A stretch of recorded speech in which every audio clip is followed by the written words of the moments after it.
ఒకవైపున శాంతి చర్చలు, హార్ముజ్ జలసంధి ఓపెనింగ్ అని జరుగుతుంటే, రెండో పక్కన వచ్చేటప్పటికి అమెరికన్ దళాలని ట్రంప్ 48 గంటల పాటు హై అలర్ట్లో ఉండమని ప్రకటించారు. అదే సందర్భంలో అమెరికన్ ట్రూప్స్ ఇరాన్ దిశగా భారీ ఎత్తున అడుగులు వేస్తూ ఉండటం.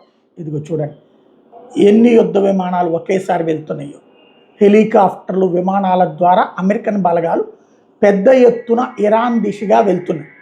కొన్నిటి టర్కీలో హాల్ట్ చేస్తే, ఆ టర్కీలో ఉన్నటువంటి ఎయిర్ బేస్ మీద ఇరాన్ దాడి చేసి కొన్నింటిని ధ్వంసం చేసినటువంటి మాట వాస్తవం. అట్లాగే ఇరాన్కి సంబంధించిన కొన్ని విమానాలు ఏదైతే ఇజ్రాయెల్ వైపు వెళ్తే అక్కడ ఉన్నటువంటి లేజర్ స్టెప్స్తో అటాక్ పాలైనటువంటిది చూసాం. ఇప్పుడు క్రమంగా జరుగుతున్నటువంటిది అయితే ముదిరి పాకాన పడుతోంది. హై అలర్ట్ ఎందుకు ఏంటి అనేది తేలాల్సి ఉంది. ఓ పక్కన అతని పేరేంటి, ముక్తయా కొమైనీ తీవ్ర అనారోగ్యంతో ఉన్నాడు, చావు బతుకుల మధ్యన ఉన్నాడు అన్న సందర్భంలో జరుగుతున్నటువంటి మొహరింపు ఇది.